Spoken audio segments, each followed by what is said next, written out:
let's start a special big picture segment today. And the big picture for the Indian mutual fund industry is very encouraging.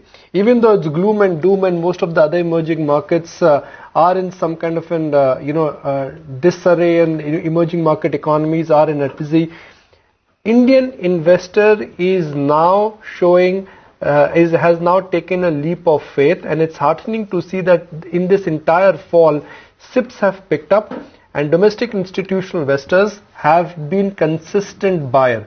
So what we plan to discuss with Dhirendra today is that now that markets have corrected, which are some of the schemes which you should revisit, and why should one still endorse the SIP culture and one should not really run away from market volatility.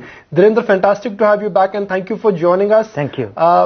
Let's talk about what has happened every time long-term investors, when they've not panicked, when markets have corrected sizably.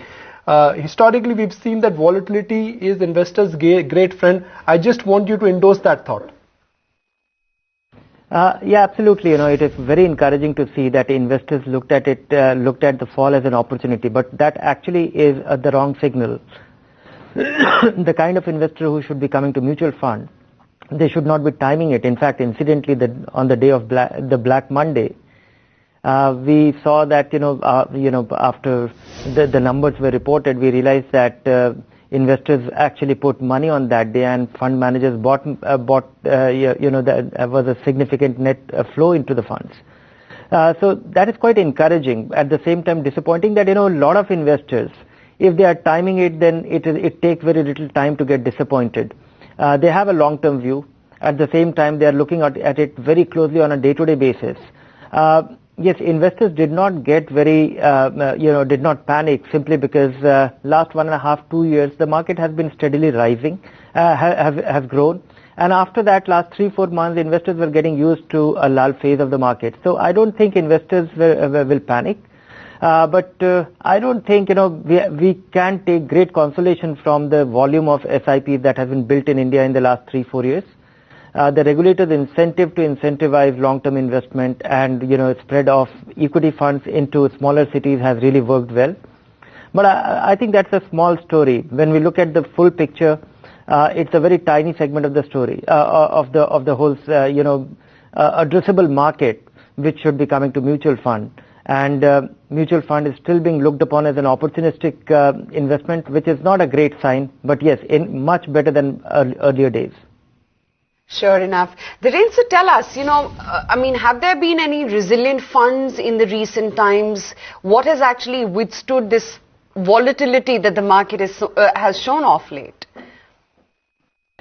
It just reinforces the very basic tenets of investing for individual investors, the investors who are not traders, that asset allocation still matters. And we saw that, the balanced fund, the MIPs, and many of the conservative funds, they still were able to build a case for themselves. Then if you look at, incidentally, one thing which was, which is generally expected in a market decline, which did not happen, that we see the reversion to mean, which means that the small cap and mid cap, which have gained substantially, they did not crumble this time. And that is primarily because of the dynamics, the way it has changed, that, the whole panic was largely driven by FII outflows. And FIIs are normally large cap oriented. So it was a kind of, very unusual market decline where the index index fell much more than the mid and small cap index.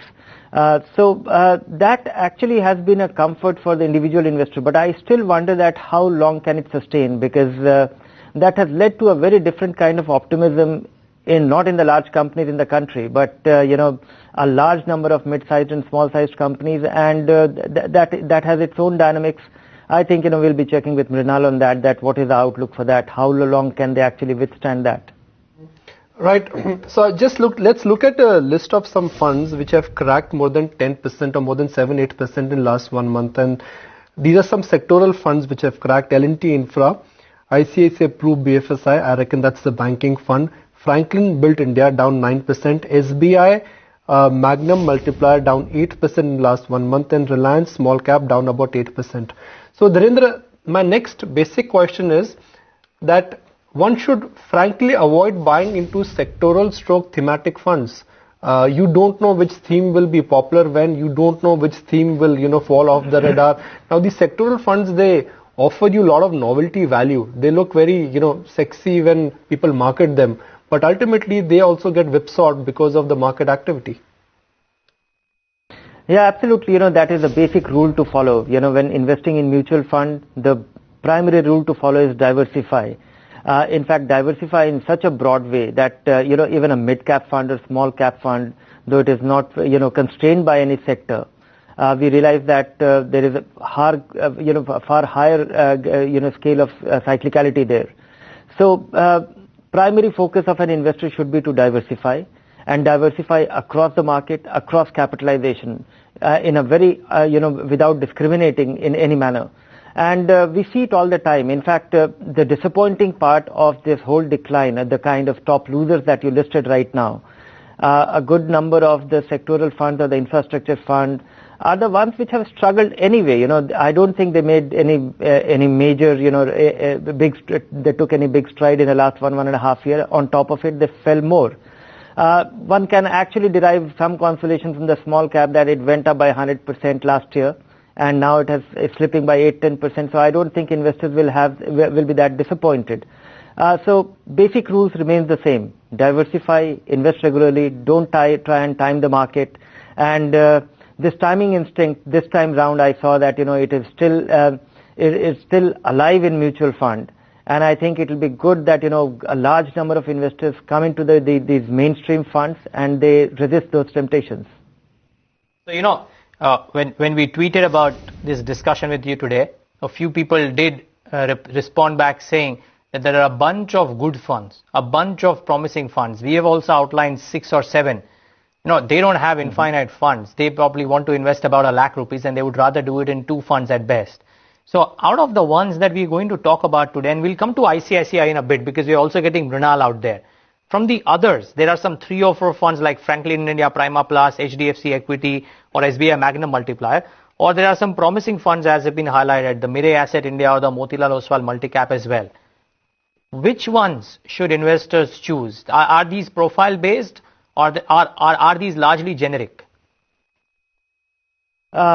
They are profile based in a sense that if you are looking at that multi-cap fund, if you are not comfortable with 5-7%, if you got very upset and if you lost your sleep on Black Monday, these funds are not for you.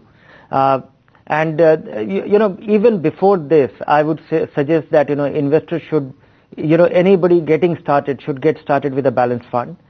Then if you are paying taxes, consider a tax saving fund, and then these funds could be used for supplementary wealth accumulation. And so I would say that consider your mainstream fund as UTI Equity, Magnum Multiplier and things like that, and look at those as aggressive plays. And the aggressive ones which we are listing, which we are referring right now, they are still not aggressive by any yardstick where if one takes a long term view.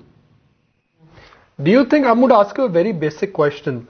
Historically, and I'm looking at US data here, that fund managers, they struggle to beat the index. Do you think one should just keep it simple and the first fund should be an index fund? I know a fund manager will be joining us in 5 minutes and we're discussing that fund managers struggle to beat the index. But that's the data. That's the data which has come after in-depth analysis of US markets. Yes, that's the data that has come from US market, and that is not valid in India. I'll tell you the reasons why perhaps they are not valid in India. A good part of the US market is institutionalized, and spotting opportunities in a relatively more efficient market gets difficult. There are too many funds, so the numbers could be misleading because you still have a bunch of US funds who beat the benchmark by a wide margin consistently. Also, looking at these statistical analysis, most investors are not in the business of finding the best fund on a year-to-year basis. When a study like this analyzes that 88% of the funds did not beat the benchmark on an annual basis over the last 5 years, it doesn't matter. I don't think investors get up on January 1st to pick the best fund which will beat the benchmark that particular year. investors choose a fund, they invest regularly, and is their return more than what they would have achieved from the benchmark? Maybe in the US, the margin of outperformance for a large number of funds on a longer time basis is not that high. But in India, the numbers are the opposite.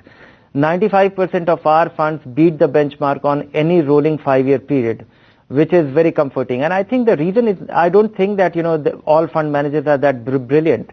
I think beating the benchmark in India is relatively easy. Our benchmarks are not very efficiently constructed.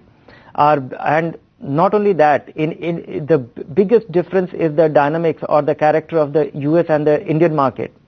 When you look at the index in the US, it is representative of very efficient businesses, who create shareholders' wealth in all the companies. That is not so in India. We still come across a lot of dumb companies finding its way into our index simply because the index has to be representative.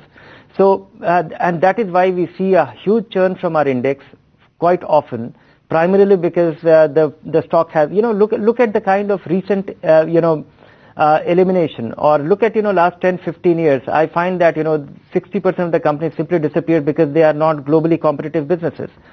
Not only that, our market itself, if you look at our economy, a good part of our market is, of our economy is not in the public domain. So that weakens the case for indexing.